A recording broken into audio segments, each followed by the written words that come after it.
Halo teman-teman Scary TV. Di cerita kali ini gue mau cerita tentang harga nyawa untuk sebuah ritual kekayaan. Tapi sebelum lanjut ke ceritanya, disclaimer dulu ya, bahwa nama dan tempat yang ada di cerita ini udah gue samarkan ya teman-teman. Oke, jadi ceritanya itu ada di sebuah desa terpencil yang dikelilingi hutan lebat. Hiduplah seorang pria bernama Suro. Kehidupannya sederhana, tetapi penuh dengan kesulitan. Lahan pertaniannya tak lagi subur. Hasil panennya tak cukup untuk memenuhi kebutuhan keluarga dan hutang semakin menumpuk. Dalam keputusasaan, Suro mendengar desas-desus tentang jalan pintas menuju kekayaan, pesugihan. Orang-orang di desa sering berbisik tentang sebuah tempat di dalam hutan, sebuah gua angker yang konon menjadi rumah makhluk gaib penjaga kekayaan. Namun untuk mendapatkan harta melimpah, orang harus rela memberikan tumbal. Desas-desus ini menggoda Suro yang sudah berada di ambang kehancuran. Suatu malam, tanpa memberitahukan istrinya, Suro memberanikan diri pergi ke hutan mencari gua yang hanya muncul di kalangan legenda. Setelah perjalanan berjam-jam, akhirnya ia menemukan gua tersebut ditandai oleh aura mistis dan bau kemenyan yang menyesakan. Di dalam gua, ia disambut oleh sosok gaib yang menyerupai manusia, tetapi matanya memancarkan cahaya merah menyala. "Apa yang kau cari, manusia?" tanya makhluk itu dengan suara berat yang membuat bulu kuduk Suro berdiri.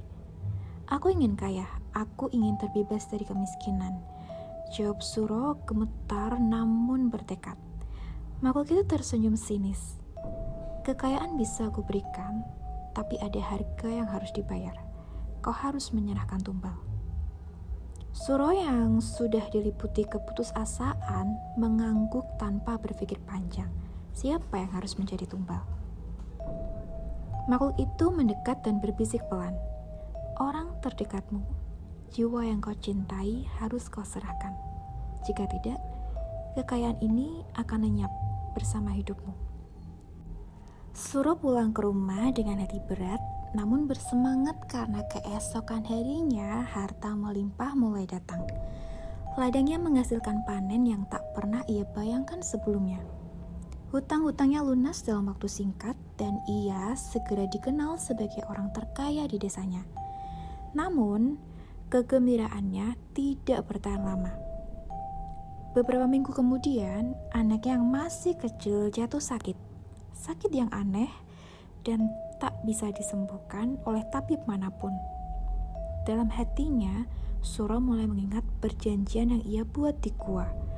Mungkinkah anaknya menjadi tumbal yang dimaksud? Ketika penyakit anaknya semakin parah, Suro mulai dihantui oleh bayangan makhluk gaib yang menagih janji. Setiap malam, suara-suara aneh memenuhi rumahnya. Desaan lembut namun mengerikan mengingatkannya akan harga yang harus dibayar. Pada malam yang paling kelam, anaknya akhirnya meninggal dunia dengan wajah pucat dan matanya yang terbuka seolah menatap Suro penuh tuduhan. Kehilangan itu menghancurkan hatinya, namun tidak berhenti di situ. Suro mulai mengalami hal-hal yang tak masuk akal. Sosok anaknya sering muncul di sudut-sudut rumah, kadang tertawa kecil, kadang menangis. Suro tahu bahwa jiwa anaknya tak tenang dan itu adalah akibat dari perbuatannya sendiri. Dalam keputusasaan, ia kembali ke gua, memohon pada makhluk itu untuk mengembalikan anaknya. Namun makhluk itu hanya tertawa. "Tumbal sudah kuambil, kekayaan tetap menjadi milikmu, tetapi kau harus hidup dalam penyesalan selamanya." Suro kini hidup dalam kesepian, dikelilingi oleh kekayaan yang dulu ia dambakan, namun tanpa arti. Setiap malam, ia mendengar suara anaknya memanggil dari kegelapan. Kekayaan telah menghancurkan hidupnya dan kini ia sadar harga yang harus ia bayar terlalu mahal. Dan setiap kali malam tiba, Suro hanya bisa menyesali perjanjian yang tak bisa diubah. Hari demi hari berlalu, tetapi penderitaan Suro semakin berat. Harta yang melimpah justru menjadi beban yang tak tertahankan. Desa yang dulu memujanya sebagai orang terkaya, kini menganggapnya sebagai sosok aneh yang sering bicara sendiri. Tetangga-tetangganya mulai menjauh karena terdengar kabar bahwa rumah Suro dihantui oleh arwah gentayangan. Setiap malam, suara tawa anaknya yang semakin keras terdengar dari sudut-sudut rumah, bahkan kini diikuti oleh suara derap langkah kecil di lantai. Terkadang bayangan anaknya terlihat berlari di depan matanya seakan masih hidup. Hatinya semakin hancur, penuh penyesalan. Suatu malam setelah tak tahan lagi mendengar suara-suara itu, Suro bertekad untuk menghentikan semuanya. Ia mencari bantuan dari seorang dukun sakti yang tinggal di ujung desa. Dukun itu dikenal mampu berkomunikasi dengan dunia gaib meskipun tindakannya sering dianggap berbahaya. Setelah mendengar cerita Suro, dukun itu hanya menggeleng pelan. Perjanjian dengan makhluk gaib tak bisa dihapus begitu saja. Kau menyerahkan nyawa dan nyawa itu telah diambil. Hanya ada satu cara untuk menghentikan semua ini. Kau harus menggantikan jiwa yang telah hilang dengan milikmu sendiri. Suro terdiam mendengar kata-kata itu. Nyawanya sebagai gantinya. Namun di satu sisi, ia merasa hidupnya tak lagi memiliki makna. Keluarganya hancur, anaknya meninggal, dan ia sendiri dihantui oleh bayang-bayang kesalahannya. Tak ada lagi yang bisa ia lakukan selain menebus dosa yang telah ia buat. Dengan tekad bulat, Suro kembali ke gua tempat dulu ia membuat perjanjian. Di hadapan pintu gua yang diselimuti kabut dan aura gelap, ia memanggil makhluk gaib itu sekali lagi. Sosok dengan mata merah menyala kembali muncul dalam kegelapan. Kau kembali manusia, apa yang kau inginkan kali ini? Tanya makhluk itu dengan senyum licik. Suro menunduk, suaranya gemetar. Aku ingin menebus kesalahanku. Ambil nyawaku sebagai ganti anakku, biarkan arwahnya tenang. Makhluk itu tertawa pelan, suaranya yang menggema di dinding gua. Jiwa manusia penuh penyesalan, kau menyerahkan nyawamu sangat menarik.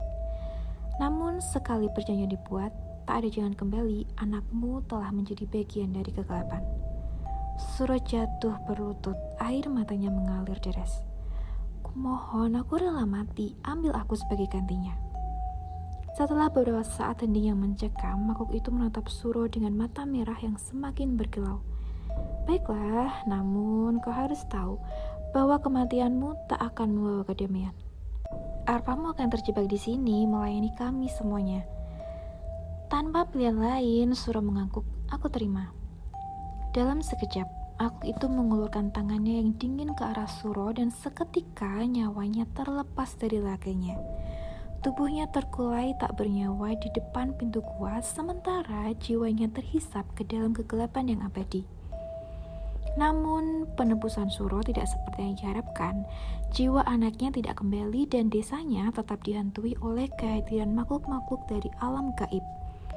Kini, Suro menjadi bagian dari kegelapan, terjebak dalam dunia antara hidup dan mati, menjadi salah satu penjaga gua yang dulu ia datangi dengan keinginan serakah. Gua itu masih ada, tersembunyi di hutan, menunggu jiwa-jiwa putus asa lainnya yang ingin menukar nyawa demi kekayaan. Namun, mereka yang datang sekarang akan disambut oleh sosok baru, arwah Suro yang kini tak lagi mengenal penyesalan, hanya kegelapan yang tiada akhir. Jadi, ceritanya sampai sini dulu ya teman-teman Scary TV. Terima kasih buat kalian yang sudah menonton cerita ini. See you!